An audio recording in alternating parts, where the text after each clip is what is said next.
So yesterday was kind of a big day. I recorded the very last episode of my podcast. And when I started doing the show in 2014, Jesus, has it been 10 years I've been doing that show? When I started it in 2014, I was in a very different place. My life looked very different.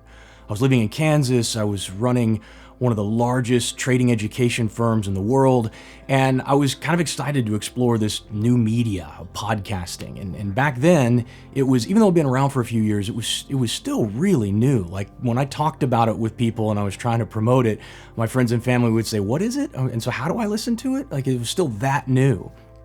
And I thought originally it would be a show about finance. So I'm working in trading education. I thought, well, maybe it'll be an extension of that. And I wanted to talk about some of the things I understood about international finance and the way money flows to help people kind of get a better understanding of what was happening economically around them.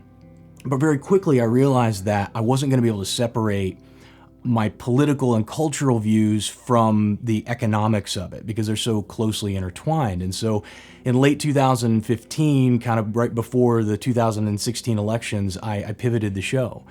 And I started talking more about libertarianism and these ideas of, hey, I felt like we need to end the wars. Having been in the service and been downrange several times, I knew how destructive that was to life and to humans.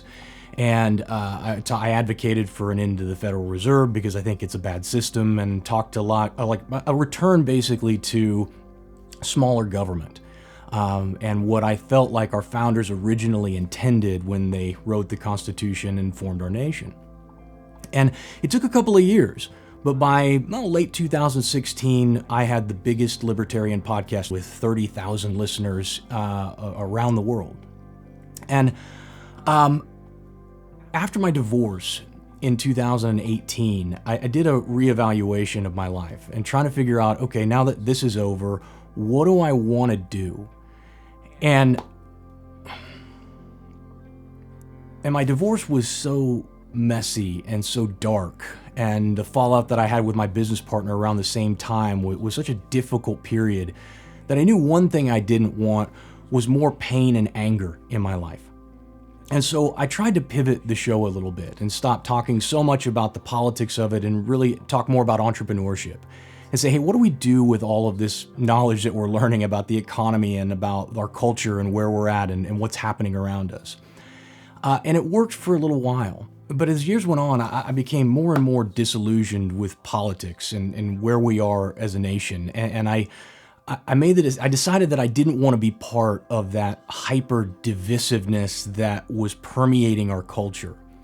And try as I could, I couldn't really separate myself from that. But I also couldn't get away from the show. I had thousands of listeners who were interested in following, and I talked several times. I pivoted the show a little bit to try and make it work and make it fit, and I just couldn't do it. And I knew that 2 years ago, if I'm being honest, 2 years ago, I wanted to quit doing the show. But I just kept going, and I think a big part of that was because I did have so many people who enjoyed what we were doing. And another big part of it was that so much of my identity was wrapped up in that show. I mean, when you have 30,000 people every day listening to what you're doing, and people who are commenting and engaging, and you're being invited to come on other shows or being invited to speak at events, there's a degree of, I guess there's probably a degree of ego that's wrapped up in that. And when you think about it, how do you let go of your identity? Right? When what you do and who you are is so wrapped up in this one thing, how do you stop doing that?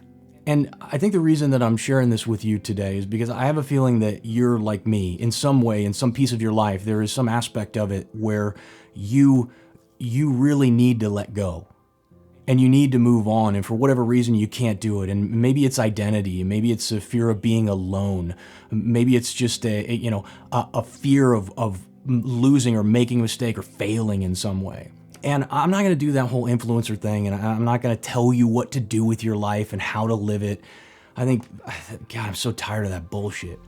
But here's what I will tell you. I can tell you this.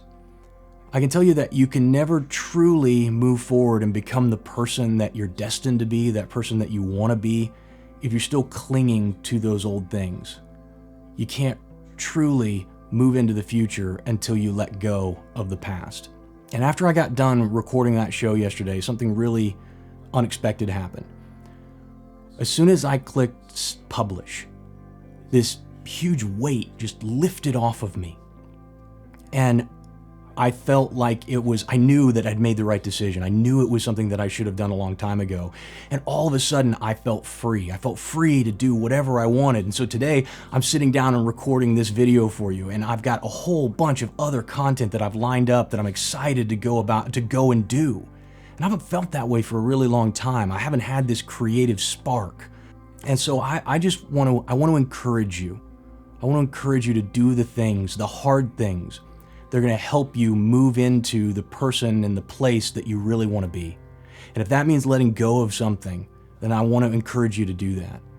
Because it has already, in this short time, made such a huge impact on my life. And I know it'll do the same for you.